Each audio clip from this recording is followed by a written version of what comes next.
లేకపోతే కడియేటట్టు మరి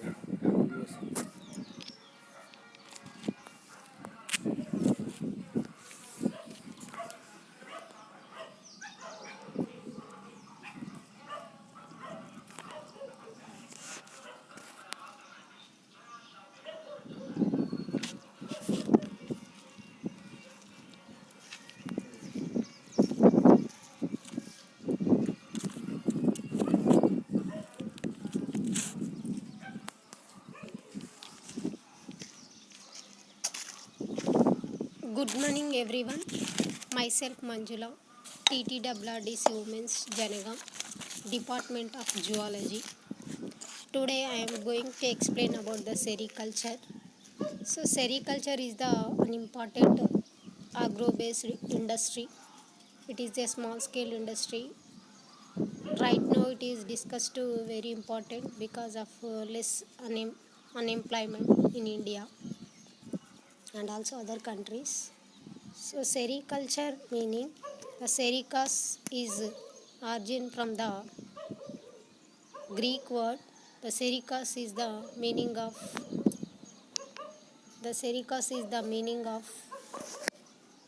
silk, and culture meaning, it is a English word. Culture meaning rearing. So rearing of silkworms. There is a ancient history is also there. Once upon a time, a Chinese tale of the discovery of the silk was by an innocent Empress Luigi, the wife of Emperor. She was drinking tea under a tree when a silk cocoon fell into her tea, and the hot tea loosened the long strands of silk as she picked it out and started to wrap the silk thread around her fingers. Slowly felt a warm sensation. When the silk ran out, she was a small larva. Then she realized that this caterpillar larva was the source of the silk. She taught this to the people and it became widespread all over the country. The sericulture or silkworm is the cultivation of silk to produce silk. It is first been observed in the China. After that, as soon as it is widely spread to the other countries also, like Brazil, China, France, India, Japan, and Korea, Russia. So China is the outermost first position in worldwide. The India is the credit goes to second position. Silk has been under the use of human beings for various purposes since ancient times. Pure silk is the one of the finest silk, a beautiful pattern of fabrications. So Indian tradition also the wearing the saris with the silk. This is the silk is also called the queen of fibrous. The queen of fibrous in textile industry. There are the various types of silks are there. Especially the types of silkworms are two types. One is mulberry silk and other one is the non-mulberry silks. The mulberry silkworms are Bombyx mori, which feeds on the mulberry leaves. The mulberry silkworm, the Bombyx mori, it is the superior quality to the other silkworms. Nearly 95% of the silk production is regarding the mulberry silkworms. So it is looking like shining and creamy white in color. The leaves on the mulberry leaves, it is secreted from the caterpillar of the Bombyx mori. And next is the tussar silk. It is the non-mulberry silkworm. So it is secreted from the caterpillars of the Antheria millita, Antheria rayoli, Antheria papia. This is coppery in color. They feed on leaves of oak like sal. And next one is the airy silk, produced by caterpillars of the resiny. It lives on the castor leaves. Color is creamy white. but less shiny when we compare to the mulberry silk. And next one is the Munga silk. So it is obtained from the caterpillars of the Antheria asam. It feeds on the castor leaves. So it is feed on the som tree, and the color is always yellowish golden. So the Munga silk is the color is yellowish golden. And the other non-mulberry silkworms are there. So the Indian non-mulberry silkworms are eri, muga, tussar, and mulberry silkworms are Bombyx mori. So these are the wild varieties in India. We can cultivate different states in our India. Next we will discuss about the life cycle of silkworm. In sericulture industry, the life cycle of silkworm is very important to analyze the life cycle of silkworm. What are the stages in that one? So we can discuss about one by one. So the life cycle of silkworm is during the time about the less time about 45 days. There are the sexes are separate in Bombyx mori.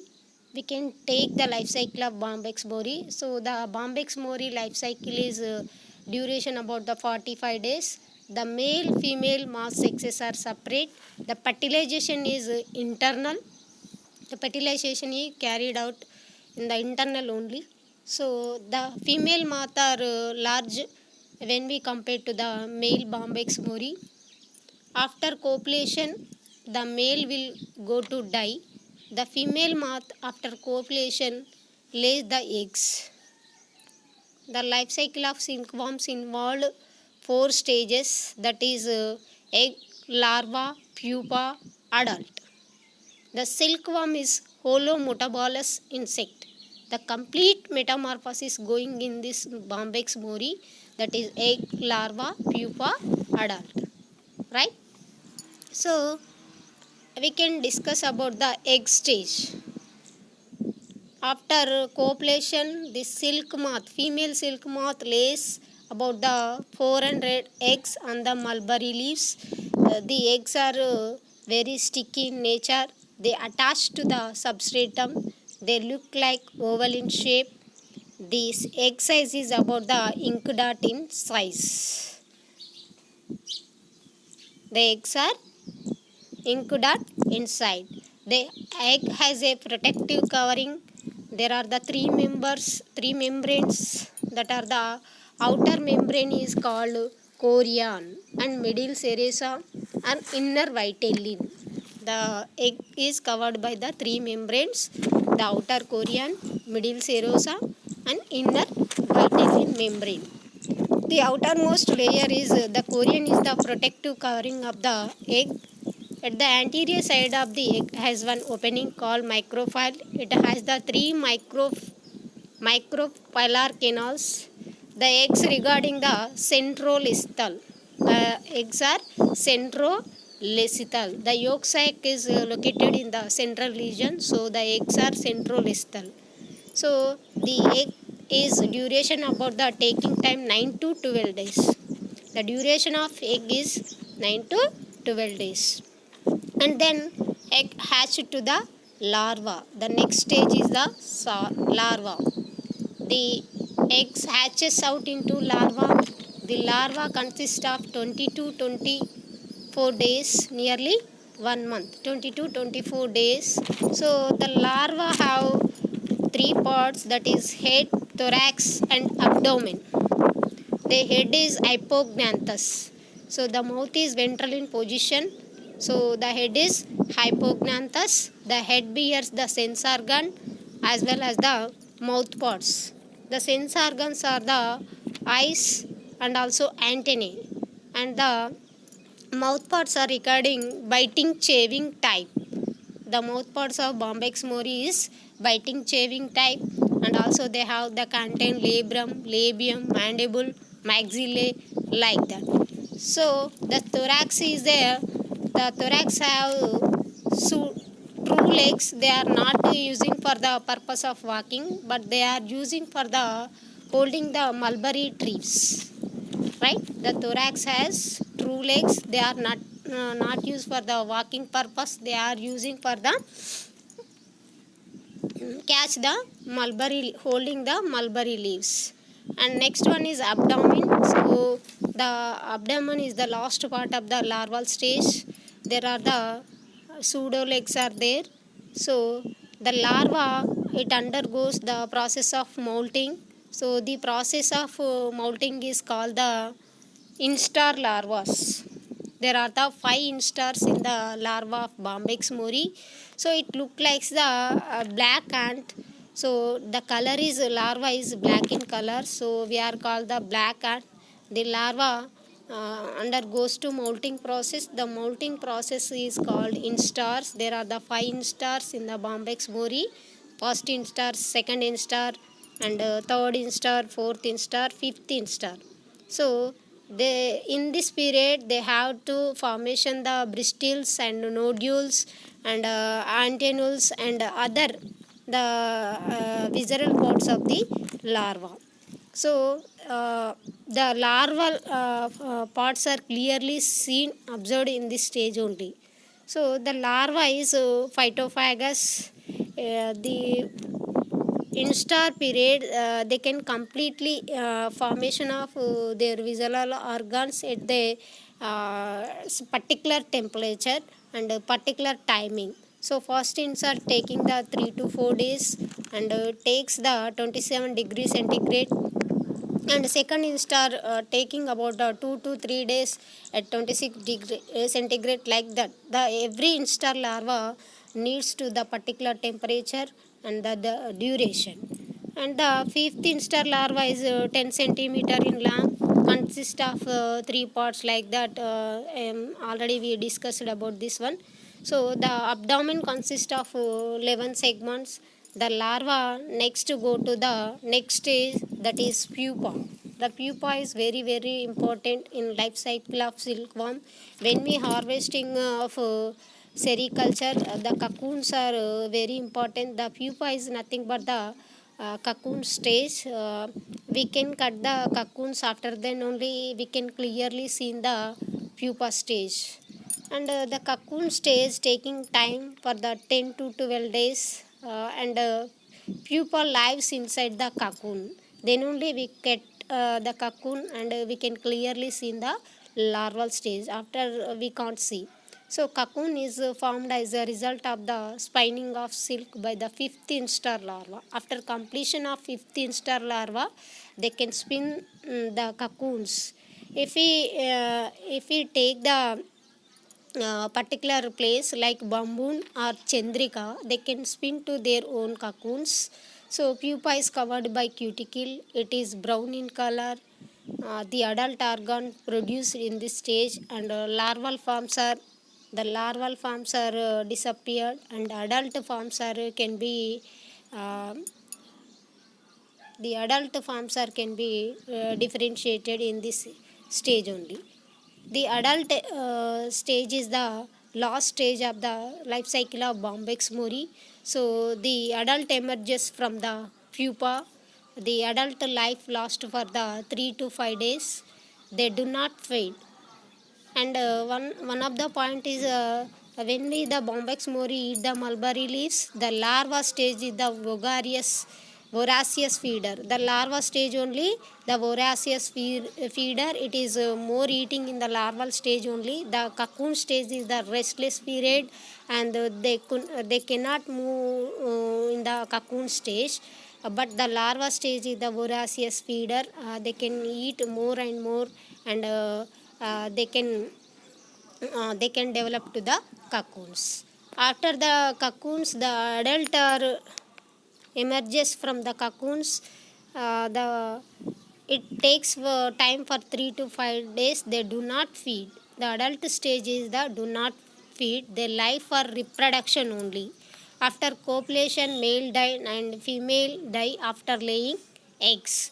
So when we observe this female and male moth, the female is larger in size and male is uh, small in size. And we can take the table form of the life cycle of silkworm. So the table formation is the four stages we can see in the slide: egg, larva, pupa, adult. The egg stage is taking about the 9 to 12 days, and the larval period is 20 to 24 days, and pupal period is 10 to 12 days, and adult period is 3 to 5 days. The total period about the life cycle of silkworm is 45 days. It is a short time. We can crop 3 to 4 crops in the year of sericulture. So it is the less time to taking up the bombex mori in sericulture. So nowadays the sericulture is a very scoped industry. So it is the textile industry, the queen of the textile industry, other than when we compare to the other industries. So major subsector comprising the textile sector related to natural fiber, for example of silk. So silk is the irreversible part of India culture and tradition. No ritual is complete with silk being used as a wear in the form of saris or others. India is the second largest producer of silk after China. In the China, world and unique country which produce all four varieties of silk. Sericulture is the combination of agriculture, animal husbandry, cottage industry, and few textile activity. So sericulture has the potential of employment generation, export oriented or and makes the follow of wealth from rich classes to poor classes. So women empowerment also increase through this sericulture industry. And features of sericulture: it is high employment potential, provides vibrance to village economics, low investment, high returns, women friendly occupation, ideal program to weaker section of the society, and is a eco friendly activity, satisfy equity concerns. So sericulture is the investment is less and yield is very high. So when we introduce the sericulture in our own in our own in our own crops, so the farmers will get the beneficial from this. So sericulture is the second place in the world. In India, the Karnataka is the first most states to producing silk. Not only Karnataka, after that it will widely spread to produce the silk in Assam, Bengal, and also Gujarat, Telangana, and other states also. So every district has a sericulture unit, the rearing automatic reeling unit in every state and every district region. So the government also provided the 50% of subsidy in this sericulture to help to the farmers. So every youth will take the initiation to the sericulture. The India also will be going to first position in sericulture when we use the technology compared to the China. So uh, the several diseases are while we are going to introduce the sericulture. So several diseases are attacked in the sericulture industry while we are cultivate the silkworms. So there are the especially viral diseases, fungal diseases, and bacterial diseases, and protozoan diseases. The protozoan diseases are very dangerous to sericulture industry, especially the protozoan diseases as febrile, and bacterial diseases nothing but flacheri. Viral diseases, these are the most complicated to the sericulture. From over this all the diseases, we can use the natural fertilizers and spraying the chemicals, and especially health and hygienic conditions we can use in the sericulture industry. So sanitation and diseased silkworms are isolated from healthy one, and disinfection.